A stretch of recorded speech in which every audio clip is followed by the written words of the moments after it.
contracts are. They're clearly expensive, whatever. Well, they're a variety of everything from consulting contracts for actuarial services to general government programs. So they're really all the way across the board. Can And, you give an example, Jeff, of one where you feel like we can save money from or change?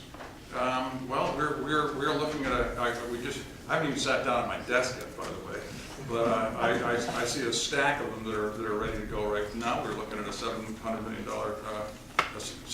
$700,000 contract with a firm to help us with developing our health insurance exchange, the new health reform package. We've talked with our health expert, Anya Rader-Wallace, and we're going to, before we sign that, go back and see if we can get some savings out of it. So that's one example right there. On a hiring freeze, did you say that if someone wants to hire somebody, an administration secretary, that has to be counterbalanced, the money for that new position, it has to be counterbalanced with savings in their agency, has to be offset? Let's be clear about what the plan is. We assume that to get to our number, it would require roughly, this is not home math, but it would require roughly a 50% reduction as people move out of state government. In other words, about half of the positions would be filled.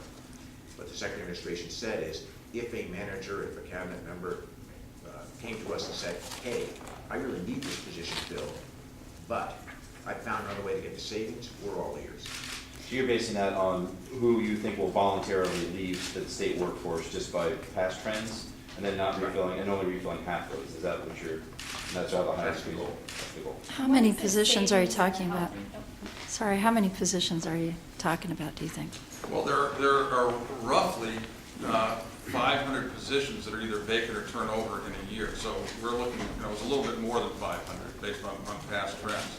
So really what we're saying is that in vacancies that are already out there right now, and additional turnover. Some of them are retirement, some of them are people taking other jobs, and some of them are already vacant. This is something we're going to work very closely with. Obviously, some of you know that the Office of the Secretary of Administration is pretty small, but we have under our agency the Department of Finance and Management and the Department of Human Resources. It's going to require leadership from human resources and finance and management. We need to know what portion of each position is paid for by federal versus general funds. We need to be able to track those positions, which finance and management tells me that we're perfectly capable of doing, and going out and essentially removing the funds from those budgets so that we actually reduce the budget by the $4 to $5 million that we're looking for the general fund. If I could just say, the obvious question is why you're announcing this now, instead of the rest of the budget cuts that we have to make. The answer is, there are vacancies right now as we put in our new team. We are saying to our new team, do not fill those vacancies without approval of the Secretary of Administration. We didn't want you all to hear it in the room. Does that include some exempt positions as well? Yes. Yes, and Any unfilled positions.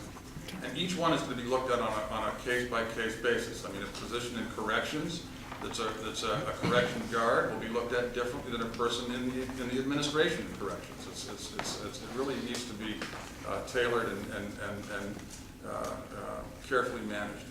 The state just had to hire, I think it was 20 people to address this huge backlog at DCF.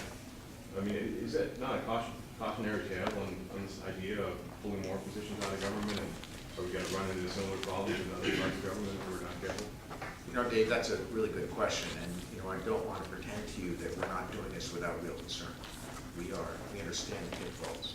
At the same time, we have a $150 million budget problem to solve, and as I've said, and you'll get tired of hearing it, we do intend to try and run state government more like your business.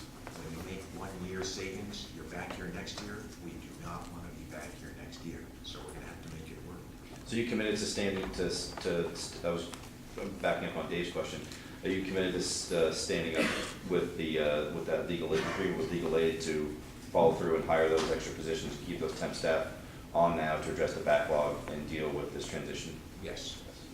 Just, can you flesh out, I don't see a lot of details here, savings in the health insurance plans for active and retired state employees, what does that mean? We'll let Jeb, let the Secretary of Well, Administration. we'll give you some examples. One of my favorite examples that people told me it needs to be looked at in the context of all the things we offer.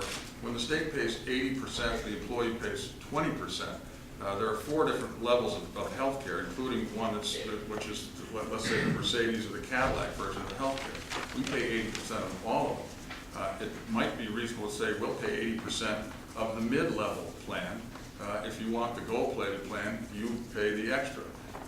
But that's not, we're not looking at one piece. What the union told us in our Department of Human Resources, that we should look at the entire package, that there are savings in the drug portion of the package. The last time they did this, they generated $30 million worth of savings, and both the union and the Department of Human Resources tell me that the $2 million savings figure that we have in here is conservative by their estimates. So what's the time frame for implementing this, if you're gonna change healthcare plans and what's offered? Well, the hope is July 1st. The hiring freeze is right now, and as the governor mentioned, there are already vacancies there, and furthermore, people don't all retire at once. So in order to generate those savings for 2012, we needed to put it in place right away. So will that require you to reopen the labor contract to do the health plan, or can you do that separate from? It may require, it will definitely be something we're talking about with the union. There may be ways you can do it with a side letter, which has been something that they've suggested. So, you know, it's not something we're going to do unilaterally.